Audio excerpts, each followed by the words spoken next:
Cleaning ಮಾಡಲ್ಲ.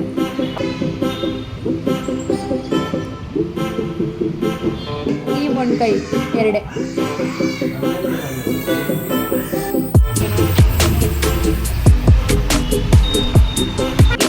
ಇಷ್ಟು ಅವನಿಗೆ ಈಗ ಪ್ರೆಸೆಂಟ್ಲಿ ನಾನು ಯೂಸ್ ಮಾಡ್ತಿರೋದು. ನೀವು ಯಾರಾದರೂ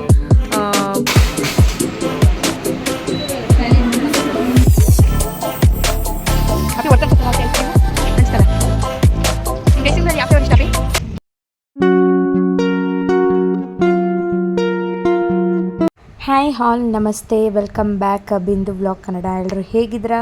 ಹೊಸದಾಗಿ ಚಾನಲ್ ಯಾರೆಲ್ಲ ನೋಡ್ತಿದ್ರೆ, ನನ್ನ ಹೆಸರು ಬಿಂದು. ಮತ್ತು ಇನ್ನೂ ಯಾರೆಲ್ಲ ಚಾನಲ್ನ ಸಬ್ಸ್ಕ್ರೈಬ್ ಮಾಡ್ಕೊಂಡಿಲ್ಲ, ಹೀಗೆ ಹೋಗಿ ಚಾನಲ್ನ ಸಬ್ಸ್ಕ್ರೈಬ್ ಮಾಡ್ಕೊಳ್ಳಿ. ಹಾಗೆ ಪಕ್ಕದಲ್ಲಿರೋ ಬೆಲ್ ಐಕಾನ್ನ ಕ್ಲಿಕ್ ಮಾಡಿ. ಇದು ನಮ್ಮ ನಿಯರ್ ಬೈ ಅಂಗನವಾಡಿ. ಇದು ಸೆಕೆಂಡ್ ಟೈಮ್ ನಾನು ಫುಡ್ ಕಲೆಕ್ಟ್ ಮಾಡ್ಕೊಳ್ಳೋಕ್ಕೆ ಬಂದಿರೋದು. ಆಲ್ರೆಡಿ ಫುಡ್ ಹೇಗೆ ಕಲೆಕ್ಟ್ ಮಾಡ್ಬೋದು, ಏನೆಲ್ಲ ಬರೆಸ್ಬೇಕು, ಏನೆಲ್ಲ ಡಾಕ್ಯುಮೆಂಟ್ರಿ ಬೇಕಂತ ನಾನು ಪ್ರೀವಿಯಸ್ ವ್ಲಾಗ್ ಮಾಡಿ ಹಾಕಿದ್ದೀನಿ. ಯಾರೆಲ್ಲ ನೋಡಿಲ್ಲ ಪ್ಲೀಸ್ ಚೆಕ್ಔಟ್ ಮಾಡಿ, ನಿಮಗೆ ಯೂಸ್ಫುಲ್ ಆಗುತ್ತೆ ಅಂತ ಕೇಳ್ಕೊತೀನಿ. ವಿಡಿಯೋ ಲಿಂಕ್ ಬೇಕಾದರೆ ಮೇಲ್ಗಡೆ ಆ್ಯಡ್ ಮಾಡಿರ್ತೀನಿ, ನೀವು ಕ್ಲಿಕ್ ಮಾಡಿದ್ರೆ ಡೈರೆಕ್ಟ್ ವೀಡಿಯೋಗೆ ಹೋಗುತ್ತೆ ನಿಮಗೆ. ಫೋನ್ ಮಾಡಿ ಇವತ್ತು ಬರಲೇಬೇಕು, ಇವತ್ತು ಲಾಸ್ಟ್ ಅಂತ ಹೇಳಿ ನನಗೆ ಫ್ರೈಡೇ ಕಾಲ್ ಮಾಡಿದರು ಅಂಗನವಾಡಿ ಅಕ್ಕ, ಇಲ್ಲಾಂದರೆ ವಾಪಸ್ ಕಳಿಸ್ಕೊಡ್ಬೇಕಾಗುತ್ತೆ ಅಂತ. ಗ್ರೂಪ್ಗೆ ಇನ್ನೂ ಆ್ಯಡ್ ಮಾಡಿರಲಿಲ್ಲ, ಅದಕ್ಕೋಸ್ಕರ ನಾನೇ ಬಂದೆ. ರೋಡ್ ಬೇರೆ ಅಗದ್ಬಿಟ್ಟಿದ್ರು. ಯಪ್ಪ ಹೆಂಗಾದರೂ ಬನ್ನಪ್ಪ ಅನಿಸ್ಬಿಡ್ತು. ಮತ್ತು ಸಿಕ್ಕಾಪಟ್ಟೆ ಬ್ಯಾಕ್ ಪೇಯ್ನ್ ಇರೋದ್ರಿಂದ ಏನು ಮಾಡಲಿಕ್ಕಾಗಿಲ್ಲ, ಹಾಗೆ ನಡ್ಕೊಂಡು ಬಂದೆ. ಅವರೇ ಅಡುಗೆ ಮಾಡ್ಕೊತಾರೆ, ಮಕ್ಳುಗಳಿಗೆ ಅವರೇ ಅಡುಗೆ ಮಾಡ್ಕೋಬೇಕಂತೆ, ಅವರೇ ಕ್ಲೀನ್ ಮಾಡ್ಕೋಬೇಕಂತೆ, ಹೆಲ್ಪಿಂಗಿಗೆ ಯಾರು ಕೊಟ್ಟಿಲ್ಲ ಕಣಪ್ಪ ಅಂತ ಏನೋ ಅಂತಾಯಿದ್ರು. ಗೌರ್ನಮೆಂಟ್ ಕೆಲಸ ಅಂತೀವಿ, ಬಟ್ ಕೆಲಸ ಮಾಡ್ತಿರೋರಿಗೆ ಗೊತ್ತಿರುತ್ತೆ ಅವರವರ ಎಕ್ಸ್ಪೀರಿಯನ್ಸು, ಅವರವ್ರ ಕಷ್ಟ. ನಾವೇನೋ ಹೇಳ್ತೀವಿ, ಕೇಳಿಸ್ಕೊಳ್ಳಿ ನೀವೇ. ಸುಮಾರು ವರ್ಷದಿಂದ ಹಾಕಿರಲಿಲ್ಲ, ಅದೇ 3 ವರ್ಷದಿಂದ. ಈಗ ಮೊನ್ನೆ ಯಾರೋ 4 ತಿಂಗಳಲ್ಲಿ ಹಾಕಿದ್ರು, ತಿರ್ಗಿ ಅದಾಯ್ತು ನಿಲ್ಲಿಸ್ಬಿಟ್ಟವ್ರು. 84 ರೂಪಾಯಿನ ಇಲ್ಲಿವರೆಗೂ ಇಲ್ಲ. 84 ರೂಪಾಯಿ 3 ವರ್ಷ ಆಗೈತೆ ಹಾಕಿ. ನಾನು ಇಲ್ಲಿ ಬಂದಾಗಿಂದ ಇಲ್ಲ, ಇಲ್ಲಿ ಬಂದು 3 ವರ್ಷ ಆಯಿತು. ಅವಾಗಿಂದ 1,000 ಹಾಕಿದ್ದಾರೆ, ಇಲ್ಲಿವರೆಗೂ ಹಾಕಿಲ್ಲ. ಈ ಥರ ಗೌರ್ಮೆಂಟ್ ಕತೆ. ಎಷ್ಟಿದ್ದಾರೆ ಮಗಳು? ಎಷ್ಟಿದ್ದಾರೆ ಮಗಳು ತೂಕ? ಮಗ ಏನು ಪ್ರಹಾನ್ ಗೌಡ ಅಂತ.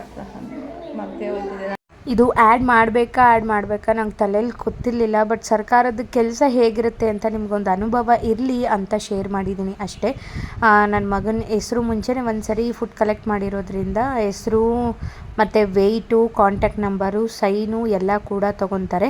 ಈ ಸರಿನೂ ಅಷ್ಟೇ ಪುಷ್ಟಿ ಮತ್ತು ಹಾಲಿನ ಪೌಡರು, ಬೆಲ್ಲದ ಅರ್ಧ kg ಬೆಲ್ಲದ ಪ್ಯಾಕೆಟು, ಇದು 3 ಐಟಮ್ ಏನೋ ಕೊಟ್ಟರು. ಹಿಡ್ಕೊಬರೋಕ್ಕಾಗದೆ ಹೋಯ್ತು. ಹಾಗೂ ಮನೆಗೆ ತಂದು ಇಟ್ಟು ನಾನು ನನ್ನ ಮಗ ಒಂದು ಚಿಕ್ಕ ರೀಲ್ ಮಾಡಿದ್ವಿ.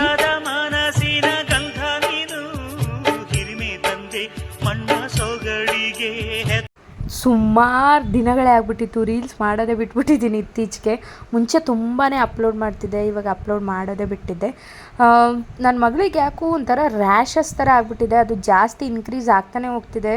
ನಾನು ಹಂಗೆ ಕ್ರೀಮ್ ಹಾಕಿದೆ, ಏನೆಲ್ಲ ಮಾಡಿದೆ, ಅದು ಕಡಿಮೆ ಆಗ್ತಾನೇ ಇಲ್ಲ. ಆ ಸ್ಕಿನ್ ಪ್ರಾಬ್ಲಮ್ ಆದರೆ ಮೈಯೆಲ್ಲ ಹರಡ್ಬಿಡುತ್ತೆ ಅನ್ನೋ ಕಾರಣಕ್ಕೋಸ್ಕರ ನಾವು ರೆಗ್ಯುಲರಾಗಿ ಈ ಚೈಲ್ಡ್ ಸ್ಪೆಷಲಿಸ್ಟ್ ಹರ್ಷ ಸರ್ ಹತ್ರ ಇಲ್ಲಿ BDA ಕಾಂಪ್ಲೆಕ್ಸ್ ಹತ್ರ, ಅಂದರೆ ಇನ್ನೂ ನಿಯರ್ ಅಲ್ಲಿ ಮಲ್ಲತಳ್ಳಿ ರೋಡ್ ಹತ್ರ ಬರುತ್ತೆ, ಅಲ್ಲಿ ಕರ್ಕೊಂಬಂದಿದ್ವಿ. ಸಿಕ್ಕಾಪಟ್ಟೆ ಕಷ್ಟಪಟ್ಟು 1 kg ಜಾಸ್ತಿ ಆಗಿಬಿಟ್ಟಿದ್ದಾಳೆ. ನಾನು ದಪ್ಪ ಆಗ್ತೀನಿ, ಅವಳಂತೂ ದಪ್ಪ ಆಗಲ್ಲ. ಟೋಕನ್ ಎಲ್ಲ ತೊಗೊಂಡು ಡಾಕ್ಟ್ರ್ ಹತ್ರ ತೋರಿಸೋಣ ಅಂತ ಬಂದ್ವಿ. ನೋಡ್ತಿದ್ರಲ್ಲ ಈ ಥರ ಆಗಿಬಿಟ್ಟಿದೆ. ಚಿಕ್ಕದಾಗೆ ಒಂದು 4-5 ಇತ್ತು, ಆಮೇಲೆ ಫುಲ್ಲು ಎಲ್ಬೋ ಹತ್ರನೇ, ಇನ್ನೆಲ್ಲೂ ಆಗಿಲ್ಲ. ಈ ಕಡೆ ಮೊಣ್ಕೈ, ಆ ಕಡೆ ಮೊಣ್ಕೈ, ಮತ್ತು 2 ಮಂಡಿ, ಮತ್ತು ಇದೇನೋ ಅಂತಾರಲ್ಲ ಪಾದದ ಹತ್ರ ಒಂದು ಮಣ್ಕಟ್ಟು ಆ ಥರ ಇರುತ್ತಲ್ಲ, ಅಲ್ಲೂ ಕೂಡ ಆಗ್ತಿದೆ. ಅದಕ್ಕೆ ಸುಮ್ಮನೆ ನೆಗ್ಲಿಜಿಯನ್ಸ್ ಮಾಡೋದು ಬೇಡ ಅಂತ ಹಾಸ್ಪಿಟಲ್ ಹತ್ರ ಕರ್ಕೊಬಂದ್ವಿ.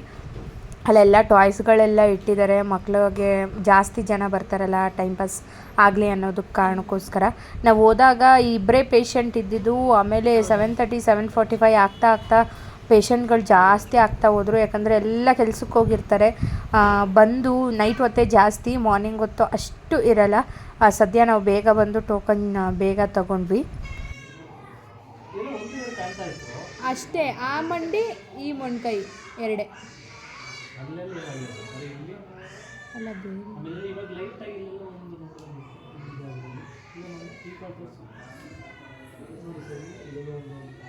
ಆಮೇಲೆ ಸ್ಪ್ರೆಡ್ ಆಗಿಬಿಡುತ್ತೆ ಅಂತ ಭಯ ಸರ್, ಅದಕ್ಕೆ ಕರ್ಕೊಂಡ್ಬಂದು. ಅದೇನೋ ಡಾಕ್ಟ್ರು ಅದೇನೋ ನನಗೆ ಪ್ರನೌನ್ಸೇ ಬರಲ್ಲ, ವಿಟಮಿನ್ ಡಿಫಿಷಿಯನ್ಸಿಯಿಂದ ಆಗಿದ್ದಂತೆ. ಅದಕ್ಕೋಸ್ಕರ ಸಿರಪ್ಪು ಮತ್ತು 10 ಡೇಸ್ ಹಚ್ಚಲಿಕ್ಕೆ ಕ್ರೀಮ್ ಕೊಟ್ಟಿದ್ದಾರೆ. ನಿಮಗೂ ಕೂಡ ಮನೆಗೆ ಹೋದ್ಮೇಲೆ ತೋರಿಸ್ತೀನಿ, ಯಾಕಂದರೆ ನಿಮ್ಗೆ ಯಾರಾದರೂ ಮಕ್ಕಳು ಈ ಥರ ನೆವೆ ಬಂದು ಸ್ಕಿನ್ ಅಲರ್ಜಿ ಟೈಪ್ ಆಗಿದ್ದರೆ ನಿಮಗೂ ಈ ಕ್ರೀಮ್ ಯೂಸ್ ಆಗುತ್ತೆ. ಯಾಕಂದರೆ ಡಾಕ್ಟರ್ ಪ್ರಿಸ್ಕ್ರೈಬ್ ಮಾಡಿರೋದು, ಅದಕ್ಕೋಸ್ಕರ ನಿಮಗೂ ಯೂಸ್ ಆಗುತ್ತೆ. ನಾನು ಮನೆಗೆ ಹೋದ್ಮೇಲೆ ನಿಮಗೆ ವೀಡಿಯೋನ ಅಂದರೆ ಕ್ರೀಮ್ ಮತ್ತು ಯಾವ್ದು ಸಿರಪ್ ಕೊಟ್ಟಿದ್ರು ಅಂತ ಶೇರ್ ಮಾಡ್ಕೊತೀನಿ.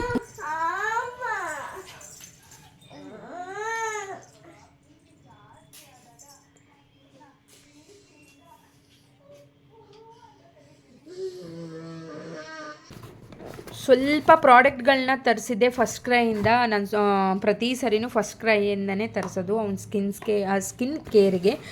ಹಾಗೆ ನಾನು ಯಾವ್ಯಾವ ಪ್ರಾಡಕ್ಟ್ನ ಅವನಿಗೆ ಯೂಸ್ ಮಾಡ್ತೀನಿ ಅಂತ ನಿಮಗೂ ತಿಳಿಸ್ಕೊಟ್ಟಂಗಾಗುತ್ತೆ ಅಂತ ವಿಡಿಯೋ ಮಾಡ್ತಿದ್ದೀನಿ. ಅವನಿಗೆ ಮೊದಲನೇದಾಗಿ ಬಾತಿಂಗ್ ಬಾರ್ ಟೆಡಿ ಬಾರ್ ಬ್ರ್ಯಾಂಡ್ದು ಯೂಸ್ ಮಾಡ್ತೀನಿ. ಇದು ನ್ಯೂ ಲುಕ್ ಕೊಟ್ಟಿದ್ದಾರೆ, ಹಳೇ ರ್ಯಾಪರ್ ಬೇರೆ ಇತ್ತು, ಇವಾಗ ಹೊಸ ಲುಕ್ ಕೊಟ್ಟಿದ್ದಾರೆ. ನೋಡ್ತಿರ್ಬೋದು ನೀವು, 75 ಗ್ರಾಮ್ದು 3 ಇರುತ್ತೆ. ತುಂಬ ಬ್ರ್ಯಾಂಡ್ ಅಂದರೆ ಟೆಡಿ ಬಾರ್ ಸೋಪು ತುಂಬ ಚೆನ್ನಾಗಿದೆ ಮಕ್ಕಳಿಗೆ. ಮತ್ತು ನಂಬರ್ 1 ಪೀಡಿಯಾಸ್ಟ್ರಿಷನ್ ಪ್ರಿಸ್ಕ್ರೈಬ್ ಮಾಡೋದು ಟೆಡಿ ಬಾರ್ ಮತ್ತು ಸೆಬಾಮೆಡ್ ಎರಡೇ ಬ್ರ್ಯಾಂಡು. ಇದು 548, ನನಗೆ ಡಿಸ್ಕೌಂಟ್ ಹೋಗಿ 400 ಏನೋ ಸಿಕ್ತು, ನನಗೆ 148 ಏನೋ ಡಿಸ್ಕೌಂಟ್ ಆಯಿತು. 3 ಸೋಪ್ ಕೊಡ್ತಾರೆ 75 ಗ್ರಾಮ್ದು, ಕಾಣಿಸ್ತಿದೆಯಾ?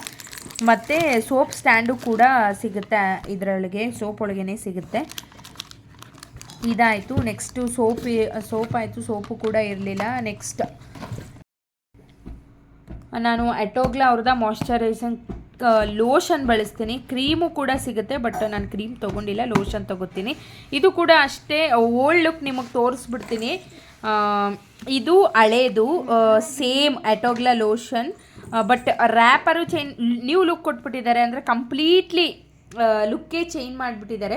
ಬಟ್ ಏನು ಆ್ಯಡ್ ಮಾಡಿದ್ದಾರೆ ನಂಗೆ ಗೊತ್ತಿಲ್ಲ. ಇದರಲ್ಲಿ ಇದಿರಲಿಲ್ಲ, ಇದು ಒಂದು ಆ್ಯಡ್ ಮಾಡಿದ್ದಾರೋ ಏನೋ ಗೊತ್ತಿಲ್ಲ.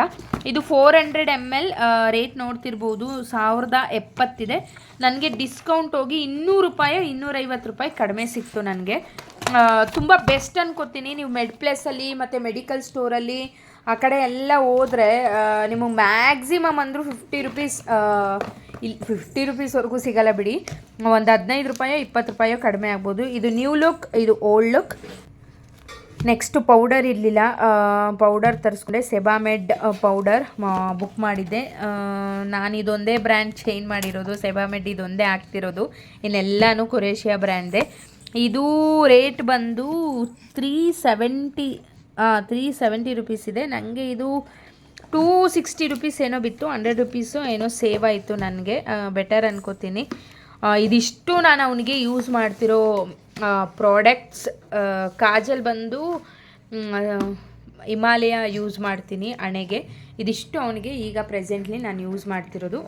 ನೀವು ಯಾರಾದರೂ ಮಗುಗೆ ಯಾವುದು ಬೆಸ್ಟ್ ಬ್ರ್ಯಾಂಡ್ ಅಂತ ಹುಡುಕ್ತಿದ್ರೆ ನನ್ನ ಪ್ರಕಾರ ಸೆಬಾಮೆಡ್ಡು ಇಲ್ಲಾಂದರೆ ಕೊರೇಷಿಯಾ ಬ್ರ್ಯಾಂಡ್ ಅಂತ ಪ್ರಿಸ್ಕ್ರೈಬ್ ಮಾಡಬಹುದು. ಯಾಕಂದರೆ ನಿಮಗೂ ಡಾಕ್ಟರ್ಗೆ ಮೊದಲನೇ ಬಾರಿ ಕೇಳಿದ್ರೆ ಅವರು ಕೂಡ ನಿಮ್ಗೆ ಇದೇ ಬ್ರ್ಯಾಂಡ್ ಪ್ರಿಸ್ಕ್ರೈಬ್ ಮಾಡ್ತಾರೆ. ಅಷ್ಟೇನಾದರೂ ಇದ್ದರೆ ನಾನು ನಿಮಗೆ ಡಿಸ್ಕ್ರಿಪ್ಷನ್ ಬಾಕ್ಸಲ್ಲಿ ಇದರ ಎಲ್ಲಿ ಎಷ್ಟು ಆಫರ್ಗೆ ಬಿಟ್ಟು ತೊಗೊಂಡಿದ್ದೆ ಅಂತ ನಾನು ನಿಮ್ಮ ಡಿಸ್ಕ್ರಿಪ್ಷನ್ ಬಾಕ್ಸಲ್ಲಿ ಹಾಕಿರ್ತೀನಿ. ಡೈರೆಕ್ಟ್ ಹೋದರೆ ನಿಮಗೂ 20% to 25% ಅಷ್ಟು ಡಿಸ್ಕೌಂಟ್ ಸಿಗುತ್ತೆ. ನೀವು ಕೂಡ ಬೈ ಮಾಡಿ ಮನಿನ ಸೇವ್ ಮಾಡ್ಕೋಬಹುದು. ಸ್ಟೋರಲ್ಲೆಲ್ಲ ಹೋದರೆ ನಿಮ್ಗೆ 370 ಕೊಟ್ಟರು, ಮ್ಯಾಕ್ಸ್ ಅಂದರೂ ಒಂದು 5 ರೂಪಾಯಿ 10 ರೂಪಾಯಿ ಕಡಿಮೆ ಕೊಡ್ತಾರೆ. ಕ್ರೀಮು ಅಷ್ಟೇ 1079 ಇದೆಯಲ್ಲ, ನನಗೆ 800 900 ಏನೋ ಬಿತ್ತು. ನನಗೆ ಇನ್ನೂ 200 ರೂಪಾಯಿ ಕಡಿಮೆ ಸಿಕ್ತು. ನನಗೆ ವರ್ತ್ ಅಂತ ಅನಿಸುತ್ತೆ ಫಸ್ಟ್ ಕ್ರೈ ಆ್ಯಪಲ್ಲಿ ತೊಗೊಳೋದಕ್ಕೆ, ಅದಕ್ಕೋಸ್ಕರ ನಾನು ಅಲ್ಲೇ ತೊಗೊತೀನಿ. ಹಾಗೆ ಹಾಸ್ಪಿಟಲ್ಗೆ ಹೋಗಿ ಬಂದೆ. ನಿಮ್ಗೆ ಹಾಸ್ಪಿಟಲ್ದು ಕ್ಲಿಪ್ಪಿಂಗ್ಸ್ ಕೂಡ ಆ್ಯಡ್ ಮಾಡಿದ್ದೀನಿ, ಮತ್ತು ಯಾಕೆ ಹಾಸ್ಪಿಟಲ್ಗೆ ಹೋಗ್ತಿದ್ದೀನಿ ಕೂಡ ಅಂತ ರೀಸನ್ ಹೇಳಿದ್ದೀನಿ. ಸುಮಾರು 15 ಡೇಸಿಂದ ಅವಳಿಗೆ ಸ್ವಲ್ಪ ರ್ಯಾಷಸ್ ಥರ ಆಗ್ತಿತ್ತು. ಬರೀ ಅವಳಿಗೆ ಇಲ್ಲಿ ಎಲ್ಬೋ, ಇಲ್ಲಿ ಮಂಡಿ ಮತ್ತು ಇಲ್ಲಿ ಕಾಲತ್ರ ಇಂಡಿ ಹತ್ರ ಬರುತ್ತಲ್ಲ, ಬರೀ ಅಲ್ಲಿ ಮಾತ್ರ ರ್ಯಾಷಸ್ ಆಗ್ತಾ ಇತ್ತು. ಅದಕ್ಕೋಸ್ಕರ ಜಾಸ್ತಿ ಸ್ಕಿನ್ ಬಗ್ಗೆ ನೆಗ್ಲೆಕ್ಟ್ ಮಾಡೋದು ಬೇಡ, ಯಾಕಂದರೆ ನಾನು ಕೂಡ ಅದನ್ನು ಫೇಸ್ ಮಾಡಿದ್ದೀನಿ. 1 ಇಯರ್ ಸ್ಕಿನ್ ಪ್ರಾಬ್ಲಮಿಂದ ನರಳಿದ್ದೀನಿ. ಅದಕ್ಕೋಸ್ಕರ ಸ್ಕಿನ್ ಬಗ್ಗೆ ಸ್ವಲ್ಪ ಏನಾದರೂ ಆದರೆ ಸ್ವಲ್ಪ ಭಯ, ಯಾಕಂದರೆ ಬೇಗ ಸ್ಪ್ರೆಡ್ ಆಗಿಬಿಡುತ್ತೆ. ಅದು ಒಂದು ಕಡೆ ಟಚ್ ಮಾಡಿ ಇನ್ನೊಂದು ಕಡೆ ಟಚ್ ಮಾಡಿದ್ರೆ ಮಕ್ಕಳು ಗೊತ್ತಾಗಲ್ಲ, ಮತ್ತು ನೆವೆ ಬರುತ್ತೆ, ಕೆರ್ಕೋತಾರೆ. ಸುಮ್ಮನೆ ಅದು ಒಂದರಿಂದ ಒಂದು ಆಗೋದು ಬೇಡ ಅಂತ ಇವತ್ತು ಹಾಸ್ಪಿಟಲ್ ಕರ್ಕೊಂಡು ಹೋಗಿದ್ವಿ. ಯಾಕೆ ಸರ್ ಏನಾಗಿದೆ ಅಂತ ಕೇಳಿದ್ದಕ್ಕೆ ಅದೇನಪ್ಪ ನಂಗೆ ಅದರ ಹೆಸರು ಹೇಳಕ್ಕೆ ಬರ್ತಿಲ್ಲ, ವಿಟಮಿನ್ ಡಿಫಿನ್ಸಿಯೆನ್ಸಿ ಇದೆಯಂತೆ, ಅದಕ್ಕೋಸ್ಕರ ಹಂಗಾಗುತ್ತಂತೆ. ಅಂದರೆ ವಿಟಮಿನ್ಸ್ ಬಾಡಿಲಿ ಕಡಿಮೆ ಇದ್ದರೆ ಆ ಥರ ಕಾಣಿಸ್ಕೊಳ್ಳುತ್ತೆ ಅಂತ ಹೇಳಿದರು. ಅದಕ್ಕೋಸ್ಕರ ಇದು ಅಟೋನೈಡ್ ಜೆಲ್ ಅಂತ ಕೊಟ್ಟಿದ್ದಾರೆ, ಕಾಣಿಸ್ತಿದೆ. ಇದನ್ನು 10 ಡೇಸ್ ಬೆಳಗ್ಗೆ ಮತ್ತು ಸಾಯಂಕಾಲ 2 ಹೊತ್ತು ಹಚ್ಚಿ ಅಂತ ಹೇಳಿದ್ದಾರೆ. 10 ಡೇಸ್ ಲಾಸ್ಟ್ 10 ಡೇಸ್ ಮೇಲೆ ಅದನ್ನು ಹಚ್ಚಬಾರ್ದು ಅಂತ ಹೇಳಿದ್ದಾರೆ. ನೋಡಬೇಕು ಕಡಿಮೆ ಆಗುತ್ತಾ ಅಂತ. ಇದು 148 ರುಪೀಸ್ ಇದೆ. ಮತ್ತು minerals and amino acid syrup ಅಂತ ನ್ಯೂಟ್ರಮೈಡ್ ಅಂತ ಸಿರಪ್ ಕೊಟ್ಟಿದ್ದಾರೆ. ಇದು ಹೆಲ್ತ್ ಸಪ್ಲಿಮೆಂಟ್ ಅಂತ ಮಲ್ಟಿವಿಟಮಿನ್ ಸಿರಪ್ ಕೂಡ ಕೊಟ್ಟಿದ್ದಾರೆ. ಇದನ್ನು 2 ಮಂತ್ಸ್ ಹಾಕಕ್ಕೆ ಹೇಳಿದ್ದಾರೆ. ಇದು 200 ರೂಪಾಯಿ ಸಿಪ್ಲಾದು. ಹಾಕಿ ನೋಡಬೇಕು, ಯಾಕೆ ಅಂತಲೇ ಗೊತ್ತಿಲ್ಲಪ್ಪ, ಅದು ಯಾಕಾಯಿತು ಅಂತಲೇ ಗೊತ್ತಿಲ್ಲ. ನೋಡೋಣ, 10 ಡೇಸ್ ವೆಯ್ಟ್ ಮಾಡ್ತೀನಿ ಹೋಗುತ್ತಾ ಇಲ್ವಾ ಅಂತ. ಅದು ಅಲ್ಲಲ್ಲೇ ಒಂದೊಂದು ಸ್ವಲ್ಪ ಇದ್ದಿದ್ದು ಈಗ ಜಾಸ್ತಿ ಸ್ಪ್ರೆಡ್ ಆಗ್ತಾ ಬರ್ತಿದೆ. ನೋಡಬೇಕು ಏನಾಗುತ್ತೆ ಅಂತ. ಲೆಟ್ಸಿ. ನಮ್ಮದು ಊಟ ಎಲ್ಲ ಆಯಿತು, ನಿಮ್ಮದೆಲ್ಲ ಊಟ ಆಯಿತು ಅನ್ಕೋತೀನಿ. ಟೈಮ್ ಬಂದು 9:45 ಆಗಿದೆ. ಮಲ್ಕೋಬೇಕು. ಬೆಳಗ್ಗೆಯಿಂದ ಇವನು ಮಲಗೇ ಇಲ್ಲ, ಅಷ್ಟು ನಿದ್ದೆನೇ ಮಾಡಿಲ್ಲ. ಫ್ರೆಂಡ್ಸ್, ಇದು ಶನಿವಾರದ ಈವ್ನಿಂಗ್ ಕ್ಲಿಪ್ಪಿಂಗ್ಸ್. ಅಮ್ಮ ಅಡುಗೆ ಎಲ್ಲ ಮಾಡಿದರು, ತರಕಾರಿ ಸಾಂಬಾರು ಮಾಡಿದರು. ಅವರೆಕಾಳು, ಆಲೂಗೆಡ್ಡೆ, ಬದನೆಕಾಯಿ, ಗೆಡ್ಡೆಕೋಸೆಲ್ಲ ಹಾಕಿ ಸ್ವಲ್ಪ ಡಿಮಾರ್ಟ್ಗೆ ಹೋಗಿ ಬರೋಣ ಅಂದ್ಕೊಂಡಿದ್ವಿ. ಡಿಮಾರ್ಟ್ದು ಕೂಡ ನಿಮ್ಮ ಜೊತೆ ವಿಡಿಯೋ ನಾನು ಶೇರ್ ಮಾಡ್ಕೊತೀನಿ. Welcome back. ಆಲ್ರೆಡಿ ಟೈಮ್ ಬಂದು 7 ಆಗಿದೆ. ಹಾಗೆ ವಿಡಿಯೋ ಸ್ಟಾರ್ಟ್ ಮಾಡಿದ್ರೆ ಸಾಕು, ಇವಾಗ ಅಟೆಂಡೆನ್ಸ್ ಆಗ್ತಾನೆ. ಕೇಳಿಸ್ಕೊಂಡ್ರೆಲ್ಲ ಅವನ ಅಟೆಂಡೆನ್ಸ್ ಕೂಡ ಸಿಕ್ತು. ಸ್ವಲ್ಪ ವೆಯ್ಟು ಕಡಿಮೆ ಆಗೋಗ್ಬಿಟ್ಟವನೇ, ಆಟ ಆಡೋದಕ್ಕೂ ಏನೋ. ಬೆಳೆಯೋ ಮಕ್ಕಳು ಹಾಗೆ ಅಂತಾರೆ, ಬಿದ್ದ ಬಂದೆ 1 ನಿಮಿಷ. ಮಕ್ಕಳಿರೋ ಮನೆ ಕಾಮನ್ ನೋಡಿ, ಬೀಳ್ತಿರ್ತವೆ ಹೇಳ್ತಿರ್ತವೆ, ಹೋಗಲೇಬೇಕು. ಫ್ರೂಟ್ಸ್ ಅಂಗಡಿಗೆ ಹೋಗಿ ಹಾಗೆ ಡಿಮಾರ್ಟ್ಗೆ ಹೋಗೋಣ ಅಂತ. ನ್ಯೂ ಕಲೆಕ್ಷನ್ಸ್ ಇದ್ದರೆ ನಿಮಗೆ ತೋರಿಸ್ತೀನಿ, ಯಾಕಂದರೆ ನಿಮಗೂ ಒಂದು ಐಡಿಯಾ ಬರುತ್ತೆ ಏನೆಲ್ಲ ತೊಗೋಬಹುದು ಮತ್ತು ಯಾವುದೆಲ್ಲ ಹೊಸ ಕಲೆಕ್ಷನ್ಸ್ ಇದೆ ಅಂತ. ಯಾಕಂದರೆ ನಾನು ಸರಿ ಡಿಮಾರ್ಟ್ ಕಲೆಕ್ಷನ್ಸ್ ವಿಡಿಯೋ ಹಾಕಿದಾಗ ತುಂಬ ರೆಸ್ಪಾನ್ಸ್ ಚೆನ್ನಾಗಿ ಸಿಕ್ಕಿದೆ. ಅದಕ್ಕೋಸ್ಕರ ಮತ್ತೆ ಏನಾದರೂ ಅದೇ ವಿಜುವಲ್ಸ್ ಇದ್ದರೆ ನಾನು ಮತ್ತೆ ವಿಡಿಯೋ ಮಾಡಲಿಕ್ಕೆ ಹೋಗಲ್ಲ. ಯಾವುದಾದ್ರೂ ನ್ಯೂ ಮಾಡೆಲ್ ಯಾವ ಥರದ್ದು ಏನಾದರೂ ಬಂದಿದ್ದರೆ ನಾನು ನಿಮಗೆ ವಿಡಿಯೋ ಮಾಡಾಕ್ತೀನಿ. ನೋಡೋಣ. ಫ್ರೂಟ್ಸ್ ಶಾಪ್ಗೆ ಹೋಗಿ ಬಂದು ಆಮೇಲೆ ಡಿಮಾರ್ಟ್ಗೆ ನಿಮ್ಮ ಜೊತೆ ವಿಡಿಯೋ ಶೇರ್ ಮಾಡ್ಕೋತೀನಿ. ಹೋಗಿ ಬರೋಣ ಬನ್ನಿ. ಹೊರಟ್ವಿ. ಒಂದು 7:30 ಏನೋ ಆಗಿತ್ತು. ಹಂಗೂ ಹಸ್ಬೆಂಡ್ ಬೈತಾಯಿದ್ರು, ಶನಿವಾರ ನೈಟೇ ಪ್ಲ್ಯಾನ್ ಮಾಡ್ಕೊತೀಯ ಏನಾದರೂ ಹೋಗ್ಬೇಕಿದ್ರೆ. ಆ್ಯಕ್ಚುಲಿ ಇದು ನಮ್ಮನೆ ಸಾಮಾನು ತೊಗೊಬರೋದಕ್ಕಲ್ಲ, ಅಮ್ಮ ಸ್ವಲ್ಪ ರೇಷನ್ ತೊಗೋಬೇಕು ಅಂತಿದ್ರು. ಸ್ವಲ್ಪ ಆಫರ್ಡಬಲ್ ಪ್ರೈಸಿಗೆ ಸಿಗುತ್ತಲ್ವ, ಸುಮ್ಮನೆ ಯಾಕೆ ಅಂಗಡಿಗಳಿಗೆ ಹೋಗಿ ಇಲ್ಲೇ ಹೋಗ್ಬಿಟ್ಟು ಬರೋಣ, ಹಾಗೆ ನೋಡ್ದಂಗೆ ಆಗುತ್ತೆ ಅಂತ ಅಮ್ಮ ಡಿಮಾರ್ಟಿಗೆ ಬಂದಿದ್ದು ಕಡಿಮೆನೇ. ಅದಕ್ಕೋಸ್ಕರ ಹೋಗ್ತಾ ಇದ್ವಿ. ಮತ್ತು ನಮಗೆ ಬಂದಿದ್ದನ್ನು ಅಂದರೆ ನಮ್ಗೆ ಎಷ್ಟು ಬೇಕೋ ಅಷ್ಟನ್ನು ಹಾಕಿ ನಾವೇ ನೋಡಿ ತಗೋಬಹುದು. ಅದಕ್ಕೋಸ್ಕರ ಹೋದ್ವಿ. ಶನಿವಾರದ ಟೈಮಲ್ಲಂತೂ ಮತ್ತು ಭಾನುವಾರ ವೀಕೆಂಡ್ಸ್ ಅಲ್ಲಿ ನೀವು ದಯವಿಟ್ಟು ಹೋಗಬೇಡಿ, ತುಂಬಾ ರಶ್ ಇರ್ತಾರೆ. ಏನು ತೊಗೋಬೇಕು ಏನು ತೊಗೋಬಾರ್ದು ಗೊತ್ತೇ ಆಗಲ್ಲ. ಗೋಡಂಬಿ ರೇಟ್ ನೋಡಿ ನನಗೆ ದಂಗಾಗ್ಬಿಡ್ತು. ಅರ್ಧ ಕೆಜಿಗೆ 541 ರೂಪಾಯಿ ಅಂತೆ. ನಾನು ಅವ್ನು ಸರಿಗೆ ಹಾಕೋಣ ತೊಗೊಳ್ಳೋಣ ಅಂತ ನೆನಪು ಇಟ್ಕೊಂಡಿದ್ದೆ, ಅದು ಎಷ್ಟು ಬೇಗ ಮರ್ತೋಯ್ತು ಯಪ್ಪ. ಆಮೇಲೆ ಮನೆಗೆ ಬಂದು ಅಯ್ಯೋ ಗೋಡಂಬಿನೇ ಮರ್ತೋಯ್ತು ಅಂತ. ನೋಡ್ತಿರಬಹುದು ಎಷ್ಟು ಜನ ಇದ್ದಾರೆ ಅಂತ. ಸಿಕ್ಕಾಪಟ್ಟೆ ಜನ ಇರ್ತಾರೆ, ತೊಗೊಳಕ್ಕೂ ಆಗಲ್ಲ, ಬಿಲ್ ಮಾಡ್ಸೋಕ್ಕೂ ಆಗಲ್ಲ. ಒಂಥರ ಐಟಮ್ ಬೇಗ ಆಗುತ್ತೆ ತೊಗೊಳ್ಳೋದು, ಬಿಲ್ ಮಾಡ್ಸೋಕೆ ಹೋದರೆ ಸಿಕ್ಕಾಪಟ್ಟೆ ಜನ ಇರ್ತಾರೆ. ನಾವು ಸ್ವಲ್ಪ ಏನೇನು ಬೇಕು, ಅಮ್ಮ ಏನೇನು ಬೇಕು ಅಂತ ಹೇಳಿದರು, ಅವ್ರನ್ನ ಸೈಡಲ್ಲಿ ನಿಲ್ಲಿಸ್ಬಿಟ್ಟು ನಾನು ಬೇಗ ಹಾಕ್ಕೊಂಡು ಒಬ್ಬರು ಬಿಲ್ಲಿಂಗ್ ಕೌಂಟರ್ ಹತ್ರ ನಿಲ್ಲಿಸಿ ತೊಗೊಂಡೆ. ಫ್ರೆಂಡ್ಸ್, ಯಾವುದೂ ಹೊಸ್ದಾಗಿ ಆಫರ್ ಇರೋದು ಆ ಥರದ್ದು ಏನೂ ಇರಲಿಲ್ಲ. ಅದಕ್ಕೋಸ್ಕರ ನಾನು ವಿಡಿಯೋ ಮಾಡ್ಕೊಳ್ಳಿಲ್ಲ. ಯಾಕೆ ಡಿಮಾರ್ಟ್ ಬೆಸ್ಟ್ ಅಂದರೆ, ಈಗ ಇಪ್ಪಿ ನೂಡಲ್ಸು 85 ಇರೋದು 59 ರುಪೀಸು. ಮತ್ತು ಎಣ್ಣೆ ಔಟ್ಸೈಡಲ್ಲೆಲ್ಲ 112, ಇಲ್ಲಿ 109. ಸುಮಾರು ಒಂದೊಂದು ಪ್ರಾಡಕ್ಟ್ ಮೇಲೆ 5-6 ರೂಪಾಯಿ ಡಿಸ್ಕೌಂಟ್ ಇರುತ್ತೆ. ಸುಮಾರು ಫುಲ್ ಬಲ್ಕಲ್ಲಿ ನೋಡಿದ್ರೆ ನೀವು 400-450 ರೂಪಾಯಿ ಸೇವ್ ಆಗುತ್ತೆ. ಅದಕ್ಕೋಸ್ಕರ ಮತ್ತು ಎಲ್ಲ ಒಂದೇ ಕಡೆ ಸಿಗೋದ್ರಿಂದ ಡಿ ಮಾರ್ಟ್ ಬೆಸ್ಟ್ ಅಂತ ನನ್ನ ಪ್ರಕಾರ. ನಾನು ಹೋಗಿದ್ದು ಸುಂಕದಕಟ್ಟೆ ಡಿ ಮಾರ್ಟು. ಹಾಗೆ ಎಲ್ಲ ತೊಗೊಂಡು ಇಂಡಿಪೆಂಡೆನ್ಸ್ ಡೇದೇನೋ ಹಾಕಿದ್ರು. ಮತ್ತು ಇಲ್ಲಿ ಐಸ್ ಕ್ರೀಮ್ ಸಿಗುತ್ತೆ, ಯಾವುದ್ಯಾವುದಕ್ಕೆ ಎಷ್ಟೆಷ್ಟು ರೇಟ್ ಅಂದರೆ vanilla, butter scotch, chocolate, ಪಾಪ್ಕಾರ್ನು, family pack ಅದೆಲ್ಲ ಬರೆದಿರ್ತಾರೆ. ಅದನ್ನೆಲ್ಲ ನೋಡಿ ವೆನಿಲ್ಲಾ ಒಂದು 3 ತೊಗೊಂಡೆ. ಇಂಡಿಪೆಂಡೆನ್ಸ್ ಡೇಗೂ ಕೂಡ ಆಲ್ರೆಡಿ ಏನೋ ಪೇಂಟಿಂಗ್ ಮಾಡಿ ಹಾಕಿದ್ರು. ಐಸ್ ಕ್ರೀಮ್ ತುಂಬ ಚೆನ್ನಾಗಿರುತ್ತೆ. ನನಗಿಲ್ಲಿ ಐಸ್ ಕ್ರೀಮ್ ಇಷ್ಟ. ಇತ್ತೀಚೆಗೆ ಆಲೆ ಸುಮಾರು ಒಂದು 8 ತಿಂಗಳು ಆಯಿತು ಅನಿಸ್ತದ. ನಿಮ್ಗೆ ಐಸ್ ಕ್ರೀಮಲ್ಲಿ ಯಾವ ಫ್ಲೇವರ್ ಇಷ್ಟ ಅಪ್ಪಿ? ಹಾಂ, ಐಸ್ ಕ್ರೀಮ್ ತಿನ್ನಲ್ಲ, ಆದರೆ ಯಾವುದೋ ಒಂದು ಐಸ್ ಕ್ರೀಮು ಈಚ್ ಒಂದು 15 ರೂಪೀಸ್ ಅಷ್ಟೇ. 15 ರೂಪಾಯಿಗೆ ಎಷ್ಟು ಚೆನ್ನಾಗಿರುತ್ತೆ ವೆನಿಲಾ ಫ್ಲೇವರ್. ನಂಗೆ ತುಂಬಾ ಇಷ್ಟ ಡಿ ಮಾರ್ಟಲ್ಲಿ. ಸ್ಪೆಷಲಿ ಡಿ ಮಾರ್ಟ್ ಮುಗಿಸ್ಕೊಂಡು ಮನೆಗೆ ಬಂದ್ವಿ. ನಿಮ್ಗೆ ಹೇಳಿದ್ನಲ್ಲ ನಾನು ಬಾದಾಮಿ ಮತ್ತು ಗೋಡಂಬಿನ ತೊಗೊಳೋದು ಮರ್ತೋಗಿದ್ದೆ ಅಂತ. ಪಕ್ಕದಲ್ಲೇ ಇರೋ ಪ್ರಾವಿನ್ಷಿಯಲ್ ಸ್ಟೋರ್ಗೆ ಬಂದು ತೊಗೊಂಡೆ. ಇಲ್ಲೂ ಕೂಡ 100 ಗ್ರಾಮ್ 110 ರೂಪಾಯಿ ಅಂತೆ. ಎಲ್ಲದಕ್ಕೂ ಸೇರಿ 400 ರೂಪಾಯಿ ಏನೋ ಕೊಟ್ಟೆ. ಏನು ಮಾಡೋಕ್ಕಾಗಲ್ಲ, ಮಕ್ಳಿಗೆ ಸರಿಗೆ ಹಾಕಲೇಬೇಕು. ಅವಾಗೆಲ್ಲ ಸ್ವಲ್ಪ ದುಡ್ಡು ತೊಗೊಂಡೋಗಿ ಬ್ಯಾಗ್ ತುಂಬ ಸಾಮಾನು ತೊಗೊಬರೋರು. ಈಗ ಪರ್ಸ್ ತುಂಬ ದುಡ್ಡು ತೊಗೊಂಡೋಗಿ ಒಂದು ಬ್ಯಾಗು ಕರೆಕ್ಟಾಗಿ ಸಾಮಾನು ಬರಲ್ಲ. ಏನು ಮಾಡೋಕ್ಕಾಗಲ್ಲ, ತರಲೇಬೇಕು, ತಿನ್ನಲೇಬೇಕು. ಅಂಗಡಿಯಿಂದ ಬಂದು ಅವಳಿಗೂ ಕೂಡ ಕೈ ತೂತು ಕೊಡ್ತಿದ್ದೆ. ನಾನು ಕೂಡ ಹಾಗೆ ಊಟ ಮಾಡಿದೆ. ಇವತ್ತಿನ ವಿಡಿಯೋ ಇಷ್ಟ ಆಗಿದೆ ಅನ್ಕೋತೀನಿ. ಡಿ ಮಾರ್ಟು ಮತ್ತು ಹಾಸ್ಪಿಟಲ್ ವ್ಲಾಗ್ ಮುಂದಿನ ವಿಡಿಯೋದಲ್ಲಿ ಸಿಗ್ತೀನಿ. ಭೀಮ್ನ ಅಮಾವಾಸ್ಯೆ ವ್ಲಾಗಲ್ಲಿ. See the next vlog. Love you all. Bye.